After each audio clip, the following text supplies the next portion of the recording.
I still wake up some nights, staring at the ceiling, trying to understand how everything unraveled so quickly. One moment I was a man preparing to marry the woman I loved. The next I was gone, disappeared without a trace, leaving behind the life I thought we were building together. Her name was Margot. From the moment I met her, I was convinced she was different. She had this way of making me feel like I was the only man in the world. The way she laughed at my terrible jokes, the way she reached for my hand absent-mindedly while we walked, it all felt so genuine, so real. For 4 years I lived under the illusion that I had found my person, that we were unshakable. The wedding was just weeks away. We had picked the venue together, debated over napkin colors, and even argued about whether we should do an open bar, her idea, or keep it simple mine. It was normal, the kind of small disagreements every couple has. But looking back, I should have seen the signs. She had been distant, not cold, not cruel, just not as present as she used to be. She was on her phone more often, smiling at messages she never shared. I chalked it up to wedding stress. Maybe she was overwhelmed. Maybe she was just trying to soak in these last few moments before we became husband and wife. Then one evening she mentioned a small gathering with some friends, a pre-bachelorette celebration, nothing major, just a fun night out.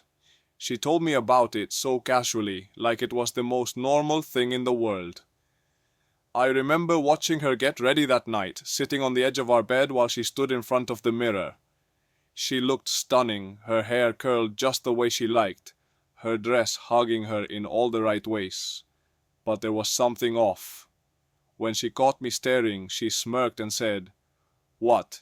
You act like I have never gone out before." I forced a laugh, just taking it all in. I told her, "You look beautiful." She kissed me quickly. "Don't wait up," she said. I told myself to let it go, that she deserved a night out, that I was being ridiculous for feeling uneasy, but something about the way she had said it, "Don't wait up," stuck with me. That night, sleep never came. I tossed and turned, my mind spiraling into places I didn't want to go. When she still wasn't home by 3 a.m. I did something I never thought I'd do. I checked her location. What I saw made my stomach drop. She wasn't at a restaurant or a friend's apartment. She was at a private residence on the other side of town, somewhere she had never mentioned before. I sat there for a long time, staring at the screen, my hands shaking. Every rational part of me tried to justify it. Maybe one of her friends lived there. Maybe they had just decided to move the party. But deep down, I knew. And still, I waited. When she finally came home, the sun was already creeping through the blinds. I listened as she tiptoed through the door, trying to be quiet, as if I wasn't lying awake, drowning in suspicion. She smelled different, not like perfume, not like sweat, just different. I didn't say anything, I just lay there, staring at the ceiling, feeling something inside me crack. I had no proof, no confirmation, just a gut feeling that the woman I was about to marry had betrayed me in a way I couldn't even begin to understand. And I knew in that moment that I would never look at her the same way again. I lay there, listening to Margot move through the apartment, my mind racing with thoughts I didn't want to entertain. I could hear her slipping off her heels, the soft rustling of fabric as she changed, the quiet exhale of exhaustion as she climbed into bed beside me. She must have thought I was asleep because she didn't say a word. No whispered apology, no explanation, just silence. But I wasn't asleep. My body was frozen in place, my breathing measured, my heart pounding in my chest. I had spent the entire night convincing myself I was overthinking, that there had to be a logical reason for her location being somewhere she had never mentioned before, that maybe I was just an idiot for checking it at all. But the way she crept in like a thief, like someone who knew they had something to hide, shattered that illusion. I could feel the warmth of her body close to mine, but for the first time since we had met, she felt like a stranger. I wanted to confront her, to sit up, turn on the light, and demand to know the truth. But I was afraid. Afraid of what she might say, afraid of what I might hear, afraid that the life we had built, the future I had planned, was already gone, and I just hadn't realized it yet. Instead, I waited. The next morning, she woke up before me, slipping out of bed with a groggy sigh. I listened as she shuffled into the bathroom, the sound of the shower turning on, the soft hum of her voice as she mindlessly sang to herself like nothing was wrong, like she hadn't just come home at dawn from a place I couldn't explain. I forced myself to get up, walking into the kitchen and making coffee, my hands still unsteady. When she finally emerged, wrapped in a towel, her hair dripping wet, she smiled at me like nothing had changed. "Morning," she said, leaning in for a quick kiss. I let her do it, even though every fiber of my being was screaming that something was off. "You were out late," I said carefully, watching her reaction. She yawned, stretching her arms. "Yeah, the girls wanted to keep the party going, so we went to Kelly's cousin's place. I meant to text, but I figured you'd be asleep anyway." I studied her, the way she avoided my eyes just a little too much, the way she casually threw out a name I had never heard before, the way she so effortlessly lied to me, and I knew. I didn't know the details, I didn't have a confession, I didn't have proof, but I knew. I nodded slowly, pretending to believe her. "Yeah, I crashed early," I said, taking a sip of coffee that suddenly tasted bitter. "Glad you had fun." She beamed, walking past me to get dressed, completely unaware that my mind was unraveling everything we had. The rest of the day felt surreal. I went through the motions, pretending everything was fine, but inside I was spiraling. I replayed every conversation we had in the past few weeks, every moment that suddenly felt suspicious, the late nights, the sudden need for more space, the way she had started locking her phone when she never used to. And then I made a decision. I needed to know the truth. That night after Margot fell asleep, I took her phone. My hands were shaking as I unlocked it. Thankfully, she hadn't changed her passcode. My heart pounded as I scrolled through her messages, looking for something, anything, that would tell me I was wrong, but I wasn't. I found the group chat first, a conversation with her so-called girlfriends, except it wasn't just them. There were other names in there, names I didn't recognize, and messages that made my stomach churn. Last night was insane. Can't believe we finally got her to come. She was nervous at first, but damn did she loosen up fast. Told you she'd love it. Think she'll come back next time. I felt sick, my vision blurred as I clicked on the attached photos. They weren't explicit, but they didn't have to be. Margot at a house I had never seen before, surrounded by people I didn't know, holding a drink, laughing, looking happier than I had seen her in weeks. I clenched my jaw, scrolling further, my breath coming in short bursts. And then I found the worst part. A private message. "Last night was incredible. Can't stop thinking about it. You're something else." Sent to her from a name I had never seen before. And her response, "You're trouble, but I had fun." I put the phone down, my hands shaking so badly I almost dropped it. My heart was hammering so hard I thought I might pass out. I felt like the air had been sucked out of the room. This wasn't just a mistake. This wasn't just some drunken bad decision. She had planned this, she had chosen this, and the worst part, she had come home to me afterward, kissed me like nothing had happened, and slept beside me like I was nothing. I sat there, gripping the edge of the bed, my mind racing through 1,000 different emotions, rage, heartbreak, disbelief. But one thing became crystal clear. The woman I was supposed to marry wasn't the woman I thought she was. And this wedding, it was never going to happen. I didn't sleep that night. I couldn't. My mind kept replaying the messages, the photos, the smirk in her text that felt like a slap in the face. I lay there staring at the ceiling, listening to the soft rhythm of her breathing, wondering how she could sleep so peacefully while my entire world was caving in. I thought about waking her up, demanding answers right then and there, forcing her to admit what she had done. But what would that change? She would lie. She would gaslight me, make me feel crazy for even asking. I had seen it before, heard the stories from other men who had been in my shoes. I never thought it'd be one of them. Morning came, and with it, a twisted sense of clarity. Margot moved through the apartment like it was any other day, completely unaware that I knew the truth. She kissed me on the cheek, poured herself a cup of coffee, and scrolled through her phone, probably texting the very people who had helped her betray me. I watched her, studied her, every move, searching for guilt, hesitation, anything that showed she regretted what she had done. But there was nothing. "Hey," she said casually, glancing up at me, "we still need to go over the seating chart for the wedding." The words hit me like a punch to the gut. The wedding. The wedding that would never happen. The wedding she still had the audacity to pretend was real, while sneaking around behind my back. I forced a smile, nodding. Yeah, we should. I knew then that I couldn't just end it in some big dramatic confrontation. I needed to disappear, to walk away in a way that left her completely blindsided, the same way she had blindsided me. Let her feel the shock, the confusion, the emptiness. Let her wake up one morning expecting to be a bride, and instead find nothing but silence. But first I had to make sure she would never see it coming. The rest of the day I played my part.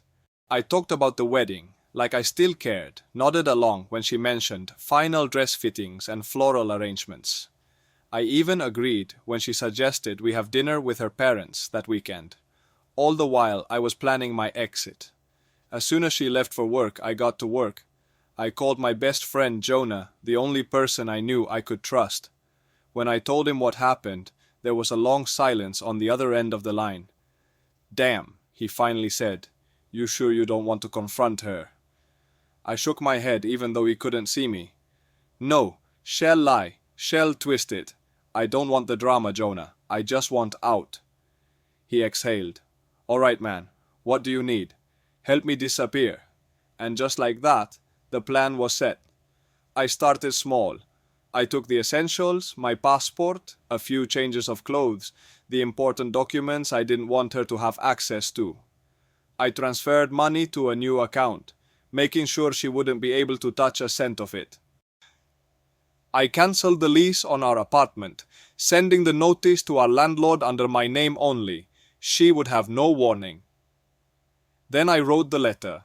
It took me hours to get the words right, to figure out how to tell her exactly what she had done to me without ever raising my voice. In the end, I kept it simple. "Margot, I know. I know about the party. I know about the messages. I know about the man you spent the night with while I was at home thinking we were building a life together. I know it all. I won't waste my breath asking why. It doesn't matter anymore. I just wanted you to know that I see you for who you really are now.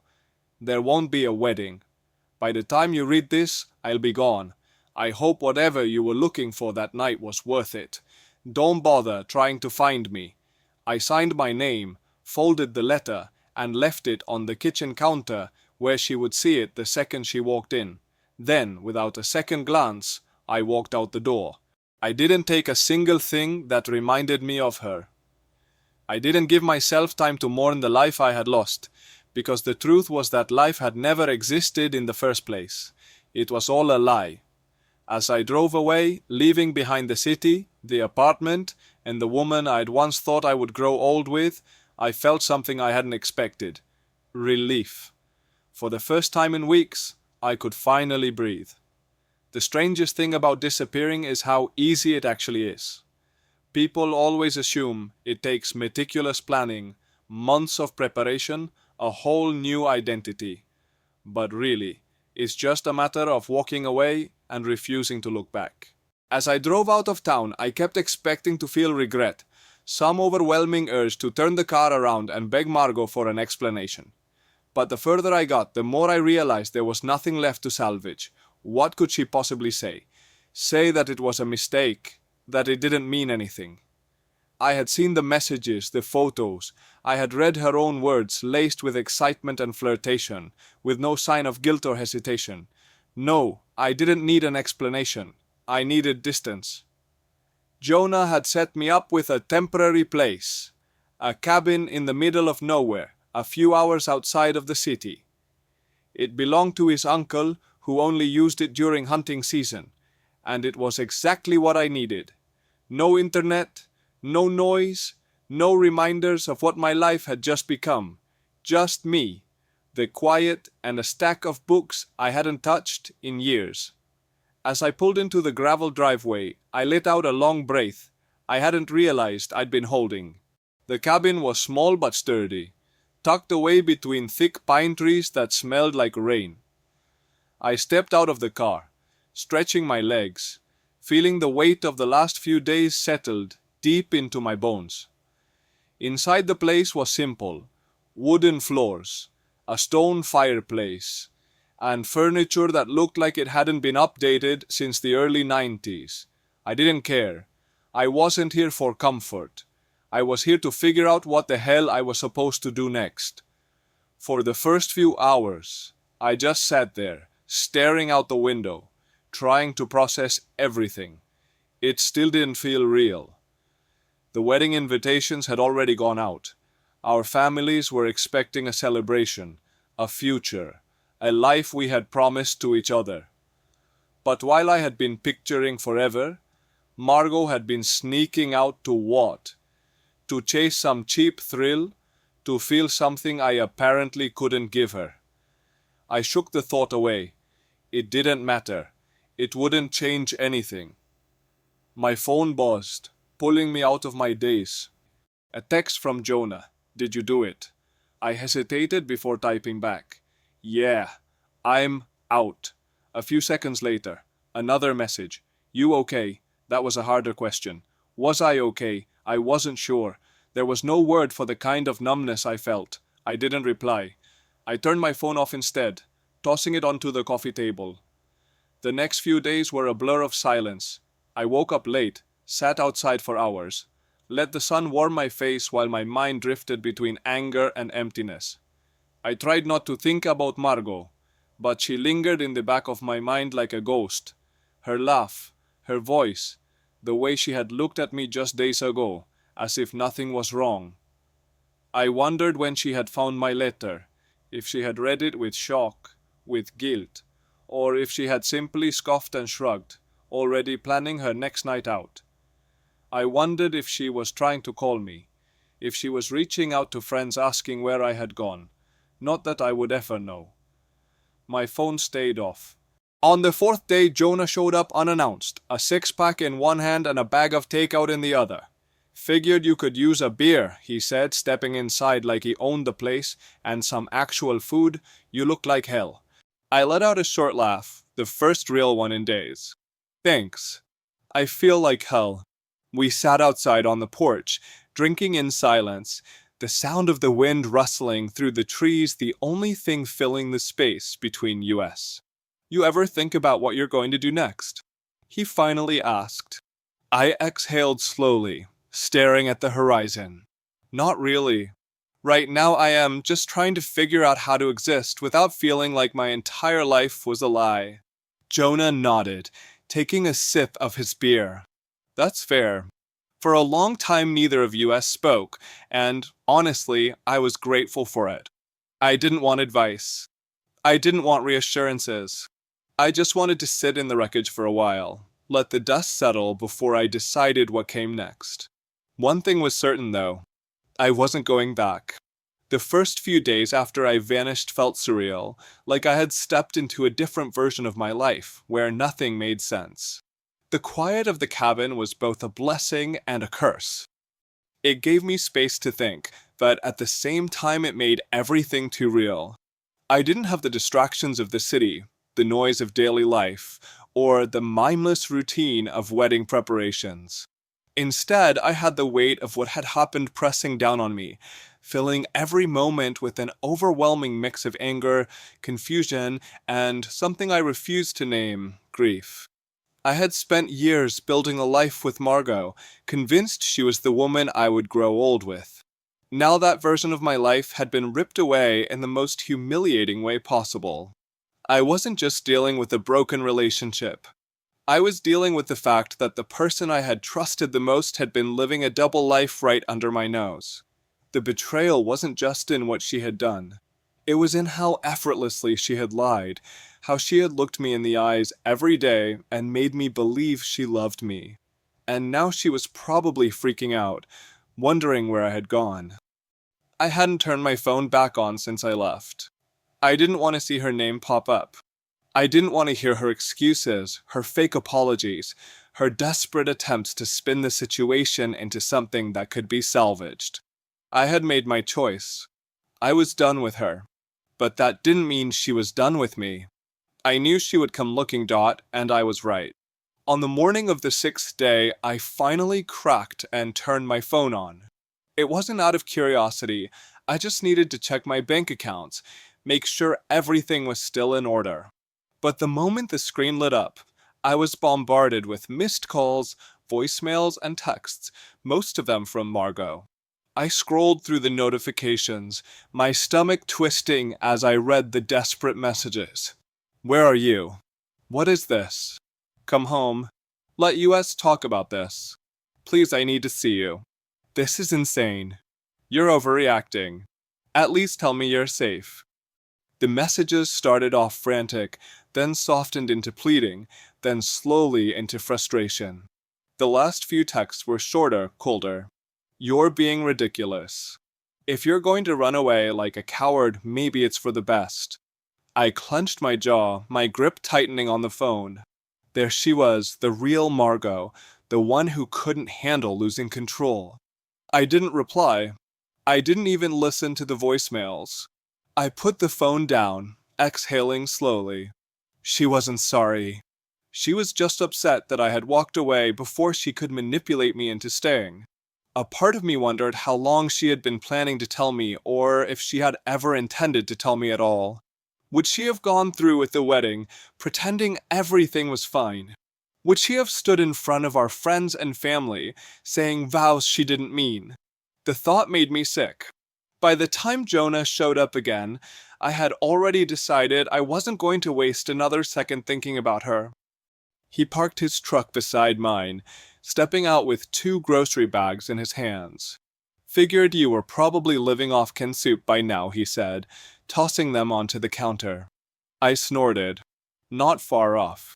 Jonah grabbed a beer from the fridge, cracking it open before leaning against the counter. So you going to tell me what's next, or are you just planning on becoming a mountain hermit? I sighed, running a hand through my hair. I don't know. I feel like if I go back I have to deal with everything, the questions, the drama, the looks from people who will feel sorry for me. He nodded. Yeah, you will. But you also can't stay out here forever. I knew he was right.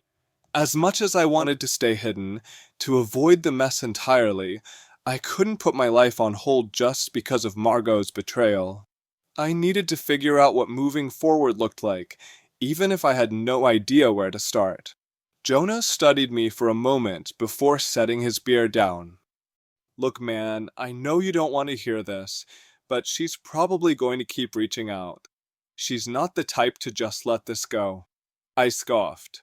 Yeah, I got that impression. You planning on answering her? I shook my head. No, there's nothing left to say. Jonah shrugged.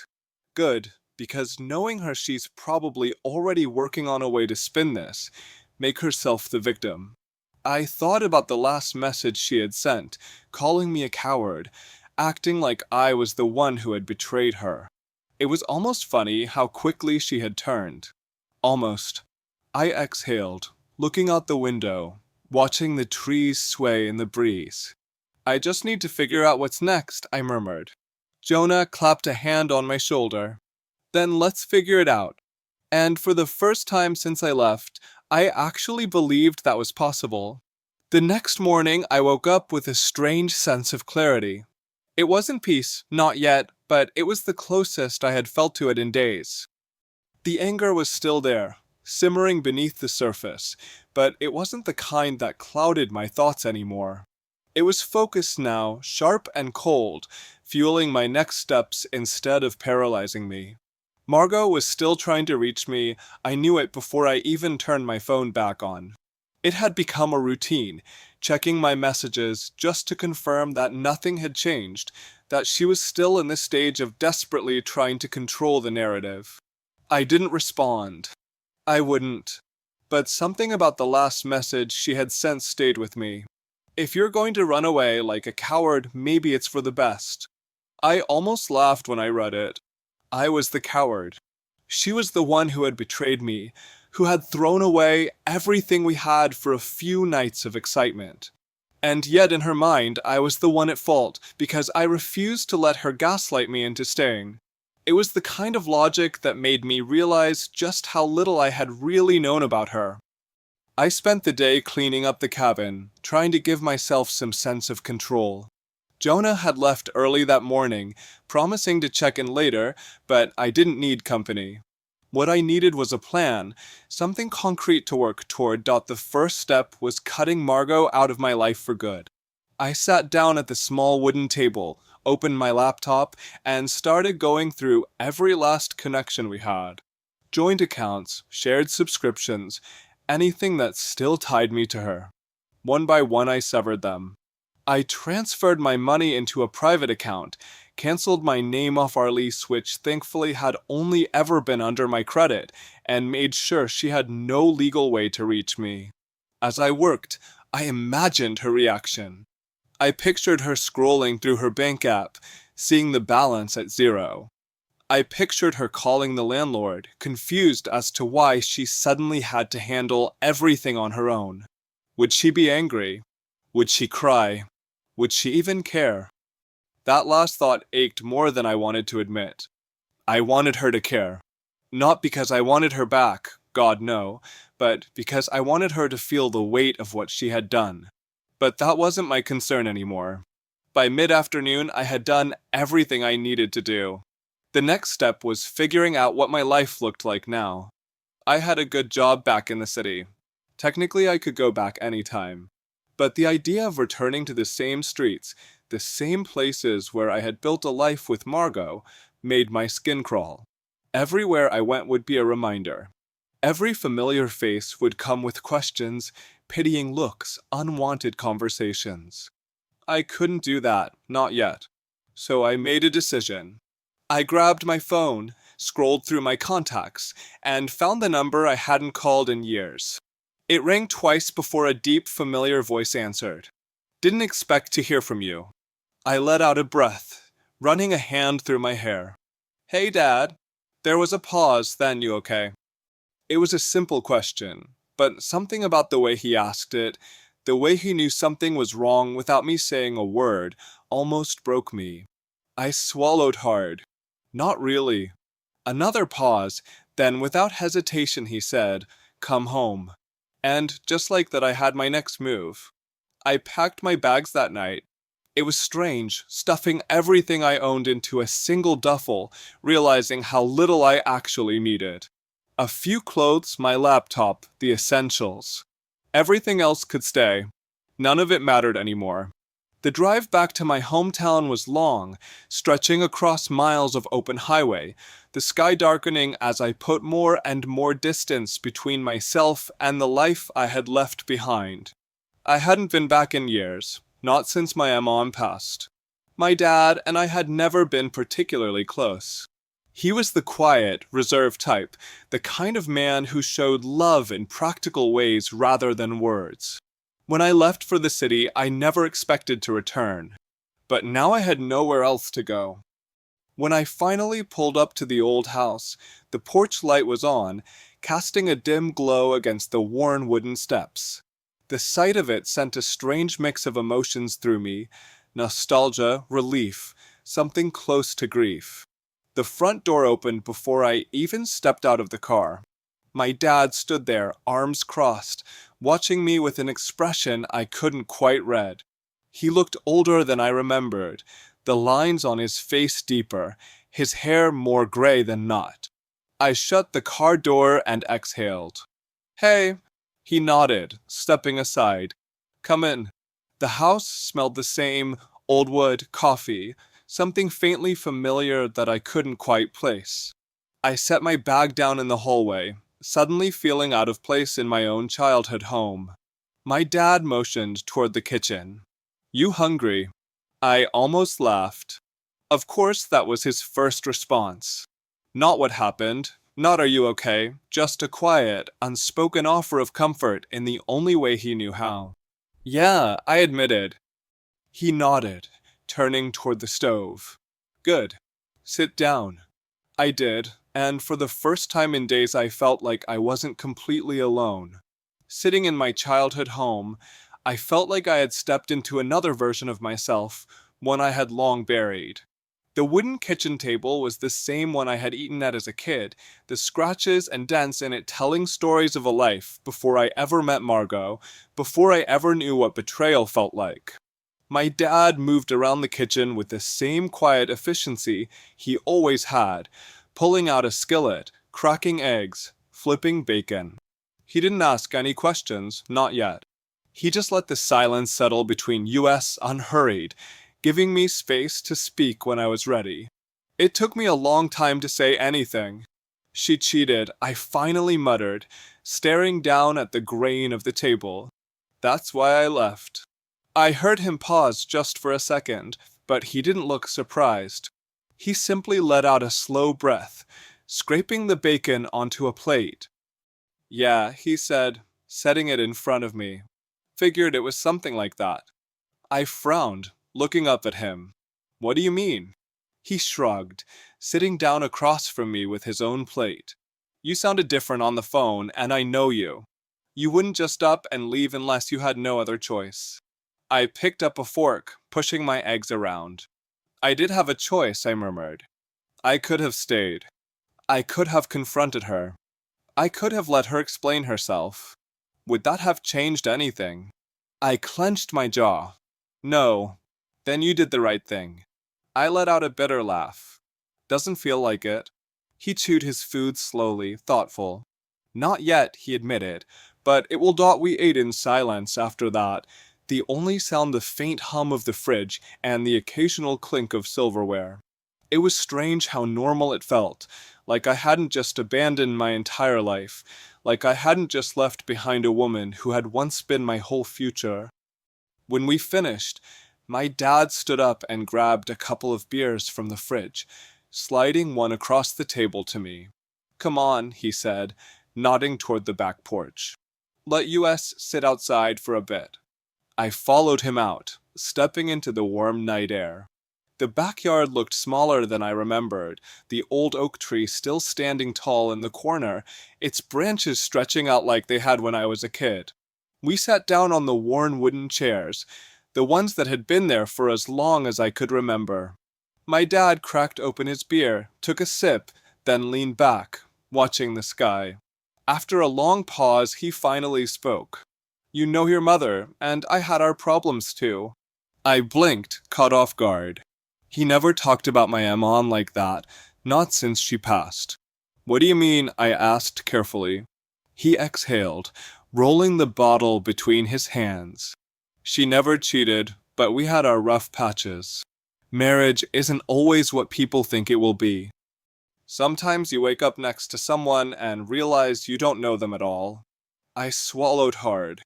That's exactly how I had felt in those last days with Margot, like she was a stranger in my own home. She ever do anything to make you doubt her? I asked. He shook his head. No, but that's not the point. The point is, people show you who they are when they think you're not looking. You just have to decide whether or not to believe them. I stared down at my beer, his words settling in.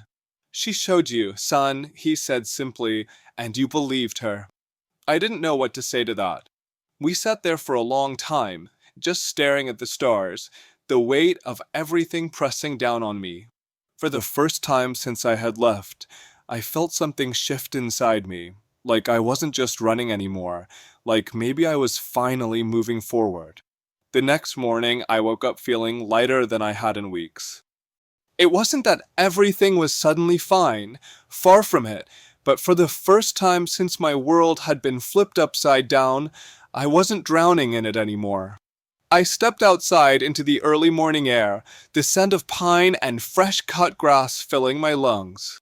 My dad was already on the porch, sipping coffee from an old mug that had probably been there since I was a kid. He didn't say anything as I sat down beside him. For a long time we just sat there, watching the sun rise over the backyard. Then finally he spoke. "So what's next?" It was the question I had been avoiding, the one I hadn't been ready to face. But now I wasn't afraid of it.